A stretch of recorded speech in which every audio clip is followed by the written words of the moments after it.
Hey, what's up, BFL fam? I'm Carlos, and welcome back to Brooklyn Fragrance Lover. Today I'll be talking about my top 12 patchouli fragrances. Keep it right there.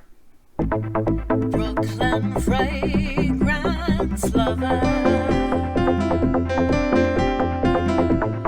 Brooklyn Fragrance Lover.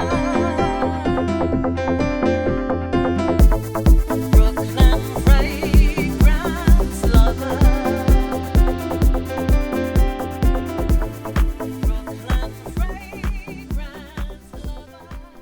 Thank you so much for tuning in today. As always, I really do appreciate it, and I hope that you're all doing fantastic. If this is your first time landing here at Brooklyn Fragrance Lover, I would love if you would consider subscribing to my channel. And while you're at it, definitely click on the bell icon so you don't miss any future uploads that I upload here to BFL. Thanks for joining me today. My top 12 patchouli fragrances. These are all niche, but I like to start these videos by saying these are not the best patchouli fragrances in the world. These are the top 12 that I happen to have in my collection, and I'm sure you'll enjoy. Let's start today off by showing some BFL love and giving this video a big thumbs up. If the video reaches 500 likes, there will be a giveaway. Details at the end of the video. In usual BFL manner, I will run through this list as quickly as I can as to not take up too much of your time. So let's do this. At number 12, we actually have a tie. There's two at number 12. The first one is this one here from Von Usersdorf. This is called Classic Patchouli. It was released in 2011. It's got notes of vanilla, tonka sandalwood, and it's really, really good. Of course, patchouli is the most prominent in this composition. The second one at number 12 is from Caramel Belle. This is called Ippy Patchouli, and this is an old one. It was released in 1988. Some notes include apricot, peach, and coconut. It's a really nice, but not too dirty patchouli, even though it's called Ippy Patchouli, which I'm sure is a reference to hippie patchouli, which can be very dirty. The ones from pet shops and from the 60s. This is much smoother and definitely wearable. At number 11, I just recently reviewed this here at BFL. This one is called Black Line. This is from Mancera.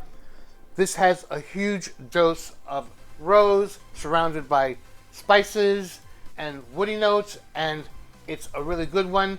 It's nuclear, very strong, probably one of the strongest on this list. At number 10, we have from the House of Le Labo. This is Patchouli 24. It came out in 2006 and was composed by Annick Bernardo. This is a smoky, very smoky patchouli. You have to kind of get past the initial spray. The birch and styrax definitely give it a BBQ and smoky feel, but when it dries down, it's got a beautiful vanilla and patchouli. Definitely worth the dry down and definitely a great patchouli that deserves to be on this list. The next one on my list, at number 9, is from a house called Bois 1920. Yes, it is called Bois 1920, not Bois 1920. I've been corrected several times when I do a video from this house, but I believe there's a video on YouTube where the company actually says it's called Bois 1920. Anyway, it is real patchouli. It came out in 2005. It's got notes of celery and eucalyptus. Thank God I don't smell the celery, because celery is very off-putting to me. I'm a cook. I do a lot of cooking, but I can't stand when I have the smell of celery stuck on my hands. I smell like soup for the rest of the day. So the celery note, thank goodness, is not very prevalent. This is balsamic. It's long-lasting. Not quite as loud as Black Line, but it's definitely long-lasting. 7 hours, easy. Real patchouli from Bois 1920 at number 9. At number 8, we have from the House of Nasomato. This one is called Hindu Grass, and it was released in 2007. The perfumer is Alessandro Gottieri. It's woody, it's patchouli, it's definitely a little masculine, but I'm sure some girls can rock it. Hindu Grass from Nasomato at number 8. At number 7, we have from the house called OK Fine Fragrances. OK Fine. Tell me, Carlos. This one's called PRO 201. It's a patchouli that has been aged in an oak barrel with golden rum. It's absolutely great. Great for the winter. It's boozy. It's warm. It's just a really nice patchouli. OK Fine Fragrances, PRO 201. And we're at the halfway point. I hope you're enjoying thus far. Moving right along to number 6, we have a fragrance from Navitas Parfum. This is called Primas. This was released in 2019. It was composed by Jorge Lee. This one has notes that include mango, rosewood. It's a nice, bright, and fruity opening that dries down to a very earthy patchouli, and it's wonderful. Primas from Navitas Parfum. At number 5, we have a fragrance from Aaron Terrence Hughes. This one's called Onyx. It was released in 2019, composed by Aaron Terrence Hughes. He has since repackaged his whole line. The bottles are now black. This is an older presentation, but the juice inside is beautiful. It contains notes of oud, plum, and amber.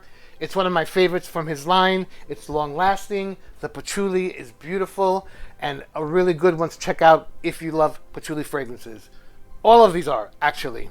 Of course, that goes without saying.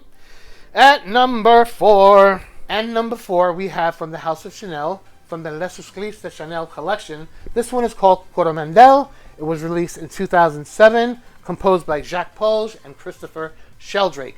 This is a beautiful and absolutely stunning patchouli and frankincense fragrance. I love it.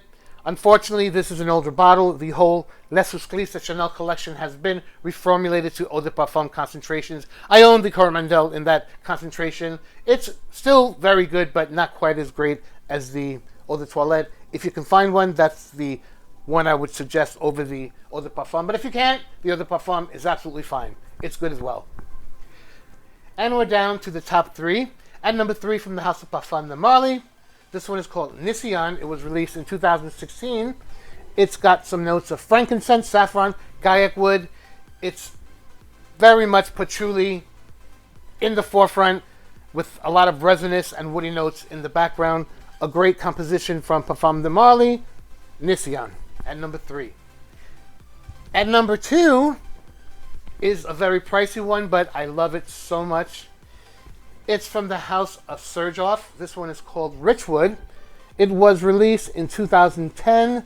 Some of the notes include iris, rose, blackcurrant, however, tomato, but it's really long-lasting. It's just an absolutely stunning fragrance that must be checked out if you're a patchouli fan.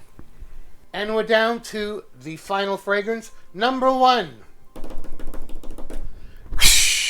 At number 1, a fragrance that was released this year, 2020, from the House of Gallagher Fragrances. It is Behold Patchouli. This is absolutely gorgeous. This was love at first sniff for me. Patchouli, chocolate are the most standout notes for me, but it's absolutely gorgeous. I love it. It's long-lasting. It's beautiful and definitely deserves to be at my number 1 spot on BFL's top 12 patchouli fragrances in 2020. Well, there you have it, my friends. My top 12 patchouli fragrances, short and sweet like I always do. The giveaway, as I promised in the beginning, if the video reaches 500 likes, you can choose 3 decants, a 5 ml decant. 1 lucky subscriber, you can win 3 of your choice. 500 likes to this video, 3 decants, 1 lucky subscriber. Besides my 3 decants that I'll be giving away, there's also a chance for someone to win a full bottle of Behold Patchouli by Daniel Gallagher. Thank you so much, Daniel, for offering this to my subscribers. 1 bottle for 1 lucky subscriber. All you have to do to enter this giveaway is subscribe to Brooklyn Fragrance Lover, like this video, then leave 1 comment down below with what you enjoyed most about this video today. Alright, you guys, that's all I have for you today, and I do hope that you enjoyed. Thank you so much for your love. Thank you so much for your support. I truly, truly appreciate it. Alright, you guys, until next time, you take care, stay blessed, and I'll see you in the next video.